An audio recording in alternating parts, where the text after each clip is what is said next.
જેમ કર્મ 3 પ્રકારનું હોય છે, ક્રિમાણ કર્મ, સંચિત કર્મ અને પ્રારબ્ધ કર્મ, એમ ભક્તિ પણ 3 પ્રકારની હોય છે, સાત્વિક ભક્તિ, રાજસી ભક્તિ અને તામસી ભક્તિ. કોઈ પણ રીતે ભક્તિ કરે એને ભગવાન પ્રસન્ન થાય જ છે, ભગવાન મળે જ છે. રાજા રાવણે ભક્તિ કરી હતી, એને ભગવાન પ્રસન્ન થયા હતા. હરણાકંશે ભક્તિ કરી હતી, એને ભગવાન પ્રસન્ન થયા હતા. તપસ્યા એને કરી હતી, એને વરદાન દીધું હતું. ધ્રુવ અને પ્રહલાદે ભક્તિ કરી હતી, એને ભગવાન મળ્યા. પણ મળવામાં ફેર છે. રાવણે તપ કરી, ભક્તિ કરી, વરદાન મેળવ્યું અને પછી અન્યાય કર્યો. એ રાજસી ભક્તિ કોને કહેવાય? પોતાને સુખ વૈભવ મેળવવા માટે, કે મારા જેવું સામર્થ્ય બીજા કોઈને ન હોવું જોઈએ, આ રાજસી ભક્તિ કહેવાય. પછી તામસી ભક્તિ, તમોગુણવાળી ભક્તિ હરણાકંશે કરી, કે હું એક જ ભગવાન છું, ભગવાન બીજો કોઈ નથી, હું એક જ બળ્યો છું, હું જ સામર્થ્યવાન છું.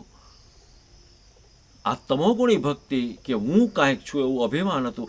રાવણને એમ હતું કે મારી પાસે કાંઈક છે, કે ઇન્દ્ર પણ મારી પાસે ટૂંકો પડે છે, કુબેર પણ મારી પાસે સામાન્ય છે. આવો વૈભવ જેની પાસે હતો એની રાજસી ભક્તિ હતી. હરણાકંશની તામસી ભક્તિ હતી, કે મારા સિવાય કોઈ બળ્યો નથી, આવો હું બળવાન છું.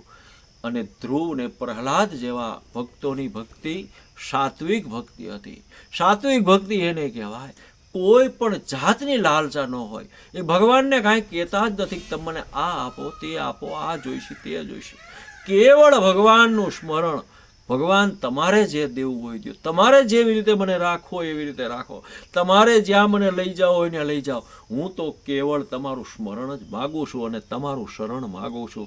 સાત્વિક ભક્તિ આને કહેવાય. ભગવાનનું સ્મરણ કરે અને ભગવાનનું શરણ માગે, ભગવાનને એમ કે તમારા શરણોથી મને દૂર ન કરતા.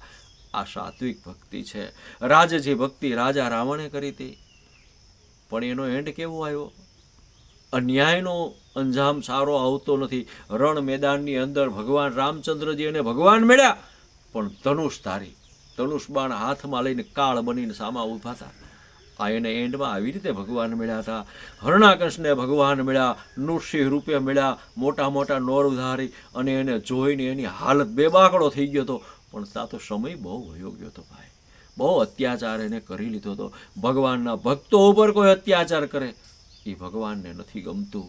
અને એને ભગવાન મળ્યા, પણ નૃસિંહ અવતારમાં કાળના સ્વરૂપમાં મળ્યા. અને ધ્રુવ અને પ્રહલાદ જેવાને જે ભગવાન મળ્યા, ચતુર્ભુજ સ્વરૂપે ભગવાને દર્શન દીધા, કે એમ થાય ભગવાનને હું